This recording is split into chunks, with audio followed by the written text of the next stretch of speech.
grâce dans vos maisons. Je suis la servante de Dieu Mélissa Ndomba et je suis bénie d'être dans vos maisons au travers de cette émission. Elle parle de Christ et vie pratique. Je bénis la servante de Dieu Manuela qui m'a fait l'opportunité et la grâce de pouvoir partager la parole de Dieu avec vous et je prie que ces instants soient des instants bénis.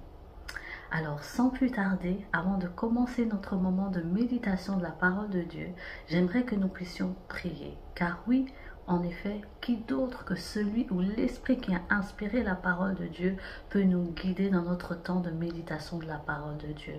La Bible déclare que toute écriture a été inspirée. Et nous croyons que celui qui a inspiré la parole de Dieu va nous la révéler ce soir. Alors nous aimerions courber nos têtes dans la prière pour inviter sa présence. Seigneur, nous te disons merci. Merci pour l'opportunité que tu nous donnes encore de pouvoir partager ta parole.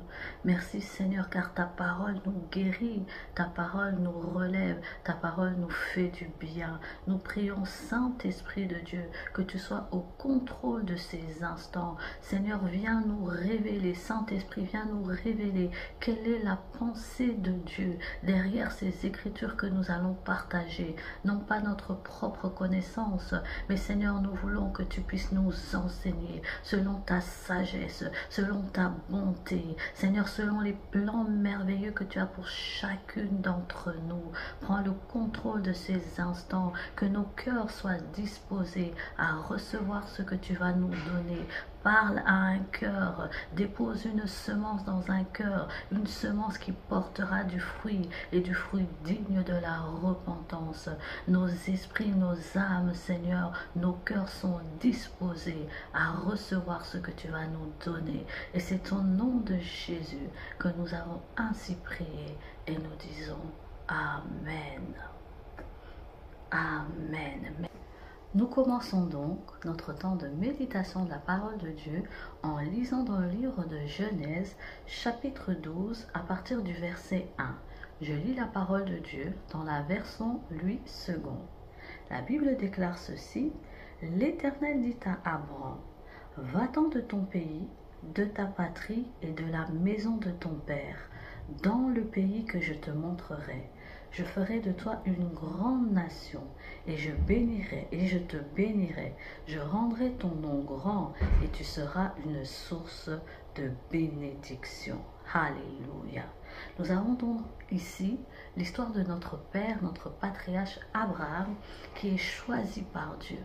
Et Dieu vient dire à Abraham, sors de ton pays, je veux faire alliance avec toi.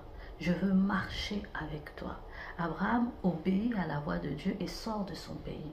Et il commence à marcher avec Dieu. Il commence à cheminer avec Dieu. Et dans sa marche avec Dieu, jour après jour, le Seigneur le taille, le Seigneur le forme, le Seigneur l'éduque, le Seigneur l'équipe. Et vient ce moment, en Genèse chapitre 15, à partir du verset 3, je vais lire. Genèse 15, 3. La Bible dit ceci, toujours dans la version Louis II. Et Abraham dit, voici tu ne m'as pas donné de postérité, et celui qui est né dans ma maison sera mon héritier. Alors la parole de l'Éternel lui fut adressée ainsi.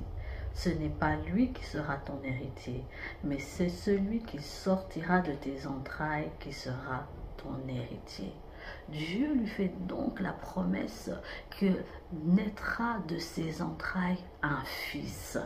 Et j'aime, c'est que le verset 6 dit, Genèse 15, 6, la Bible dit ceci, Abraham eut confiance en l'Éternel qui le lui imputa en justice. L'Éternel lui fait une promesse et Abraham eut confiance. J'aimerais t'exhorter, ma sœur. Toi qui suis cette émission, certainement que tu as reçu une promesse de la part du Seigneur. Certainement que tu attends quelque chose de la part du Seigneur. Laisse-moi te dire ceci. Fais confiance en Dieu. Fais confiance à l'Éternel. Ce qu'il dit, il l'accomplit. Il n'est pas un homme pour mentir, ni un fils de l'homme pour se repentir. Peu importe le temps que cela prendra, il l'accomplira certainement. La Bible dit dans le livre d'Habakkuk, oh, même si la promesse tarde, elle s'accomplira et elle s'accomplira certainement. Prends-le pour toi, aie confiance en Dieu, espère en l'Éternel et tu ne seras pas déçu. Notre Père, notre patriarche, notre modèle dans la foi a espéré, a eu confiance et l'Éternel s'est souvenu de cette promesse. Quelques années plus tard, l'Éternel le visite, lui et sa femme Sarah, et il leur donne un fils, Isaac, le fils de la promesse. Gloire à Dieu. Isaac naît, il grandit, puis arrive le moment où Isaac doit se marier. Et là, nous sommes dans Genèse 24. Genèse 24, je vais lire. Abraham était vieux, avancé en âge, et l'Éternel avait béni Abraham en toutes choses. Oh, je prie que cette bénédiction soit ton partage au nom de Jésus. Abraham dit à son serviteur le plus ancien de sa maison, l'intendant de tous ses biens, « Mais je te prie ta main sur ma cuisse, et je te ferai jurer par l'Éternel, le Dieu du ciel et le Dieu de la terre, de ne pas prendre pour mon fils une femme parmi les filles des Cananéens au milieu desquels j'habite, mais d'aller dans mon pays et dans ma patrie prendre une femme pour mon fils Isaac. » Abraham donne donc les instructions à son serviteur, l'intendant de tous ses biens, Eliezer, pour aller faire le choix, choisir une femme pour son fils Isaac. Eliezer entreprend donc ce voyage à la recherche d'une femme pour Isaac. Et nous voyons ceci. Eliezer fait son voyage et il arrive dans le pays. J'aimerais lire ce verset, Genèse 24, verset 11. La Bible dit ceci, « Il fit reposer les chameaux sur leurs genoux, hors de la ville, près d'un puits, au temps du soir, au temps où sortent celles qui vont puiser de l'eau. » Alors j'aime cette précision, la Bible est précise. Eliezer ne va pas se positionner n'importe où pour chercher une femme pour Rebecca. Il ne va pas à la sortie des universités, il ne va pas dans des discothèques, il ne va pas au mall, au supermarché, il ne va pas dans une place publique, mais il va près d'un puits. Et nous savons que près d'un puits, il y a de l'eau. Et l'eau symbolise la parole de Dieu. Il est allé au bon endroit, se positionner au bon endroit pour pouvoir faire le choix le plus adéquat. J'aimerais te dire ceci, lorsque tu as un choix à faire, une décision à prendre, positionne-toi près du puits. Positionne-toi près du puits. C'est là que tu obtiendras la direction adéquate à ta vie. Et c'est ce qu'Eliezer a fait. Et il se positionne près du puits. Et j'aime cette précision, la Bible dit, au temps où sortent celles qui vont puiser de l'eau. Donc au moment où Eliezer arrive, il y a plusieurs jeunes filles qui se présentent, ou en tout cas qui vont aller puiser de l'eau comme il était coutume en ce temps-là. Et c'est là où nous allons aborder notre sous-thème, 5 caractéristiques qui font la démarcation d'une femme. Nous avons lu ceci, nous avons vu qu'il y avait plusieurs jeunes filles. Mais comment est-ce que Eliezer va faire son choix? C'est ce que nous allons voir. 5 caractéristiques qui font la démarcation d'une femme. Alors, le premier critère ou la première chose qui va démarquer Rebecca, puisque c'est d'elle qu'on parle, servante Manuela m'a précédé, donc nous nous complétons. Ici nous parlons de Rebecca. Le premier critère qui a permis à Eliezer de sélectionner Rebecca, c'est que Rebecca connaissait son identité. Nous sommes toujours dans Genèse 24, Genèse 24, 24, nous allons lire cela. Genèse 24, 24. Alors, Eliezer lui pose la question. Et elle, Rebecca, répond. Elle répondit, je suis fille de Bethuel, fils de Milca et de Nacor. Autrement dit, je connais mon identité, je sais qui je suis, je sais d'où je viens, je connais ma racine. Et j'aimerais te poser la question à toi, ma sœur, qui suit cette émission. Sais-tu qui tu es? Connais-tu ton identité? Pas simplement au sens biologique, au sens physique, au sens familial, mais bien plus encore au sens spirituel. Sais-tu qui tu es en Christ? Connais-tu ton identité aujourd'hui? Si comme Eliezer, je te posais la question de qui es-tu la fille, est-ce que tu pourrais me répondre? Pourrais-tu me répondre? Alors j'aimerais te donner quelques éléments de réponse. Laisse-moi te dire que tu es une créature merveilleuse. La Bible dit dans le livre de Genèse que Dieu a créé l'homme et la femme. Tu as été créé par Dieu, façonné par Dieu, conçu par Dieu.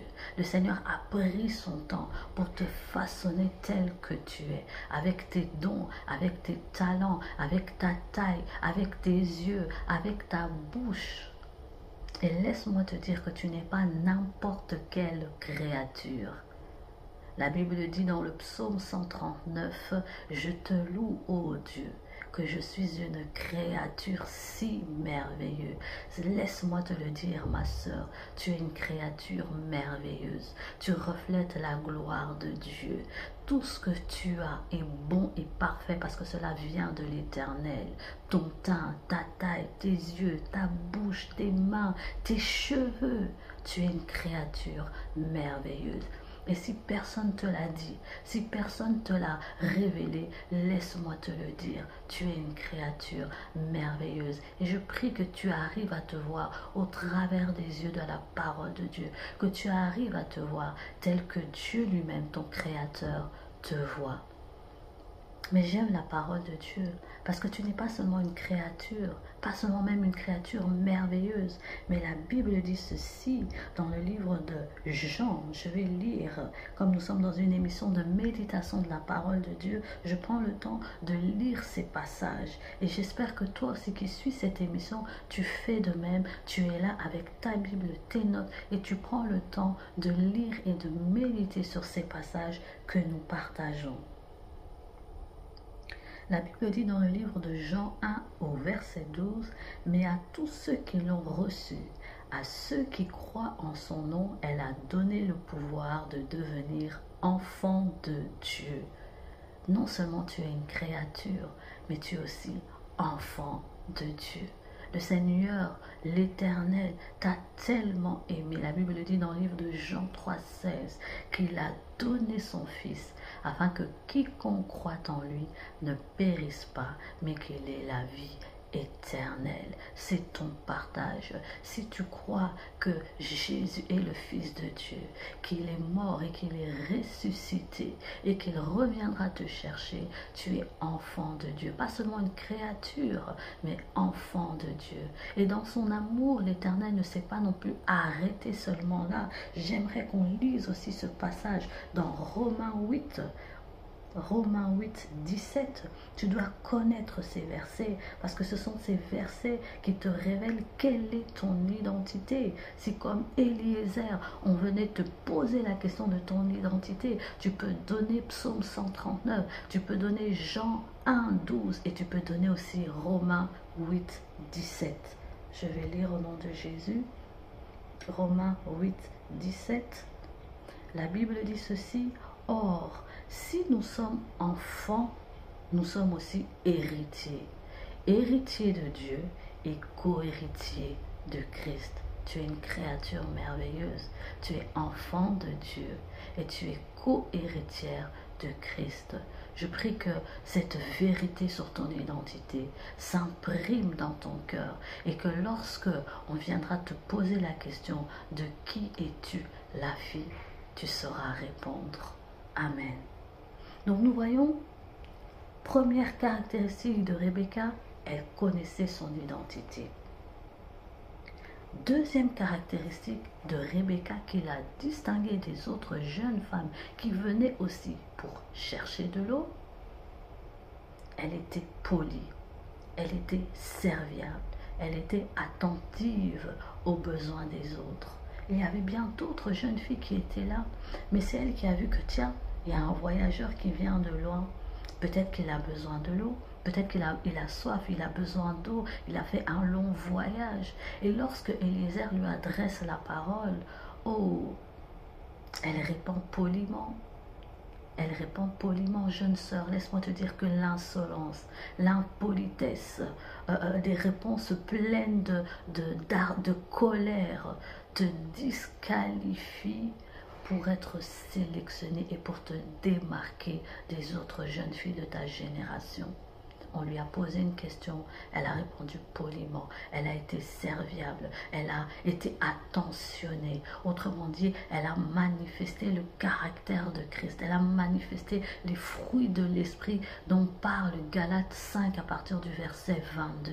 Tu veux être différente des autres, forme en toi le caractère du Christ, la douceur, la compréhension, l'amour, la compassion. Voilà ce que Rebecca a manifesté.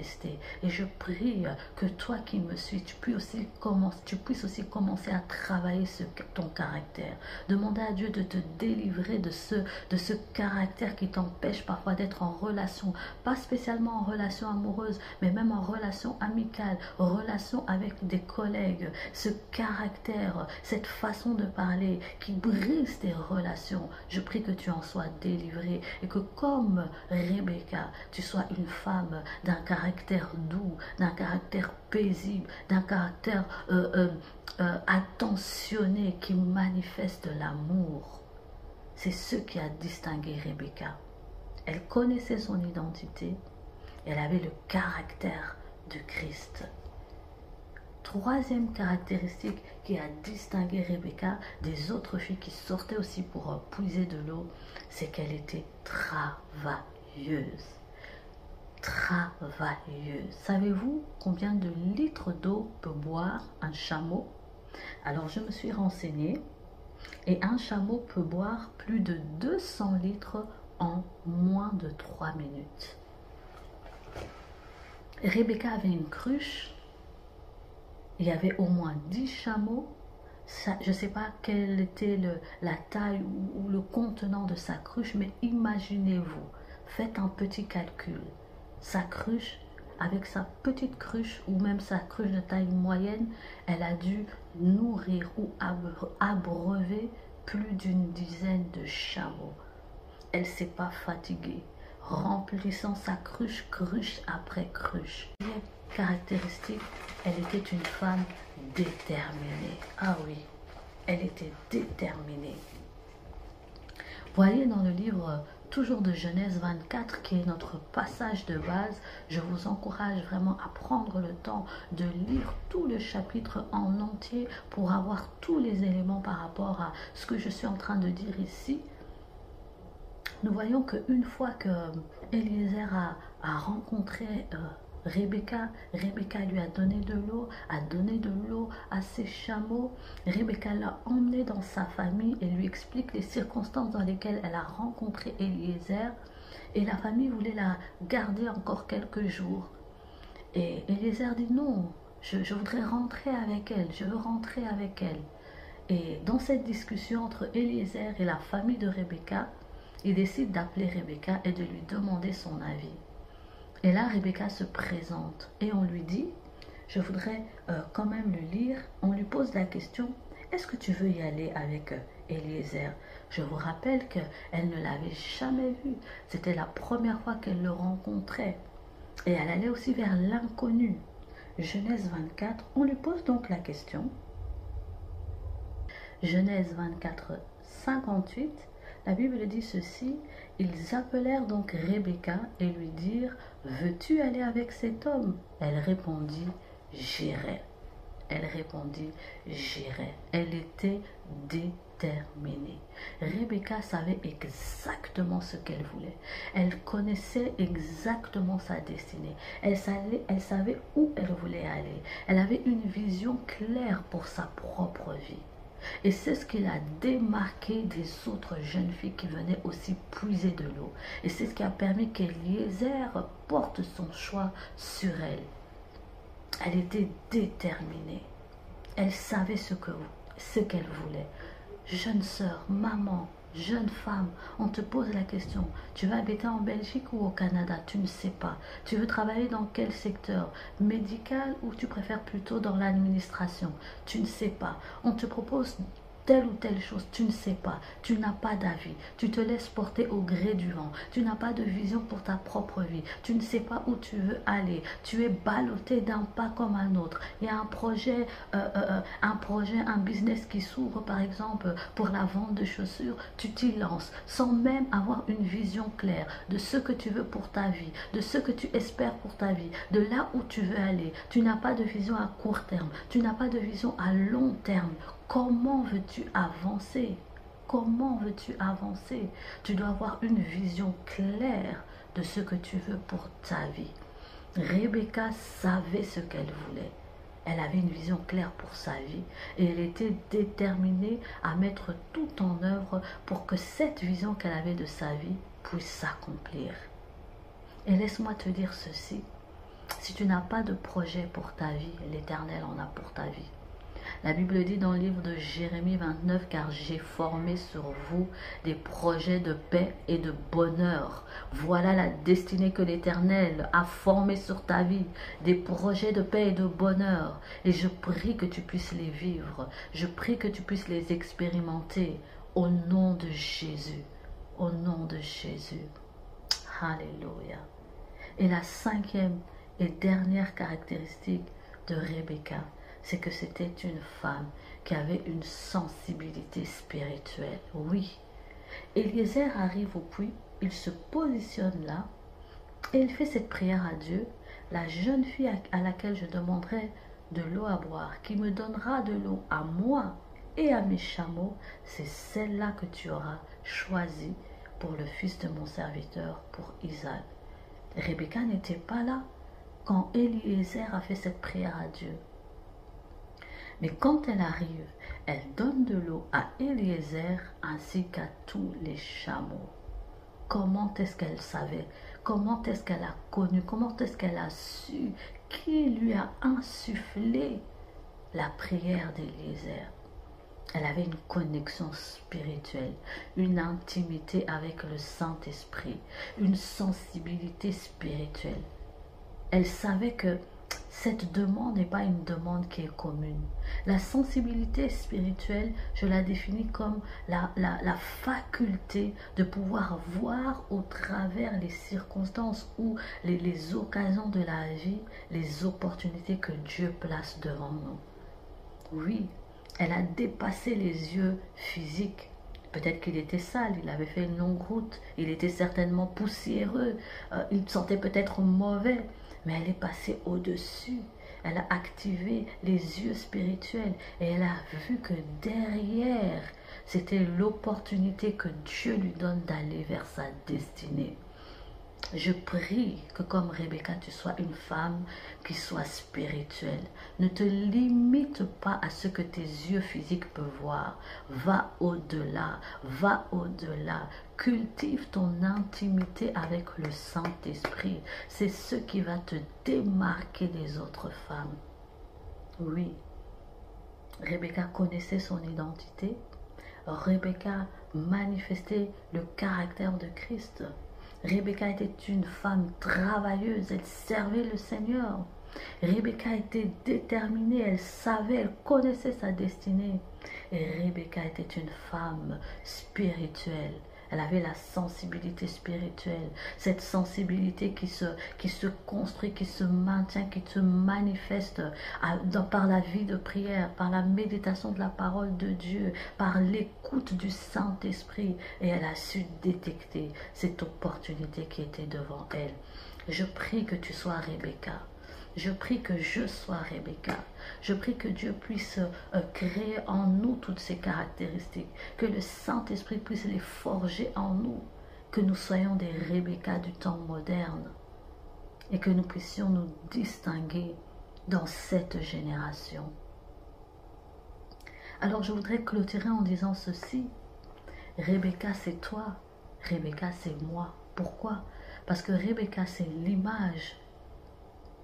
C'est l'image du chrétien que le Seigneur va chercher. Abraham, le Père, envoie Eliezer, l'image du Saint-Esprit, chercher Rebecca pour la donner en mariage à Isaac. C'est l'image de Dieu le Père qui envoie le Saint-Esprit te chercher, me chercher, pour que tu puisses rencontrer Isaac. Isaac est l'image du Seigneur Jésus-Christ, qui est le véritable époux, celui qui ne faillira jamais, celui qui te donnera du repos, celui qui te promet la vie éternelle. Alors oui, peut-être que tu attends un mariage physique, mais au-delà de ce mariage physique, il y a un mariage spirituel avec le Seigneur Jésus-Christ, et c'est celui-là qui est le plus important, et je prie que tu ne puisses pas le manquer. Alors que nous sommes en train de terminer cette émission, j'aimerais prier pour toi. J'aimerais prier pas simplement pour que tu sois Rebecca des temps modernes, mais surtout pour que tu sois l'épouse de Christ. Nous prions au nom de Jésus. Seigneur, merci. Merci pour ces temps que nous avons passés au travers de ta parole, Seigneur. Nous comprenons que, oh, comme Rebecca, nous devons connaître notre identité. Nous devons, Seigneur, avoir le caractère du Christ.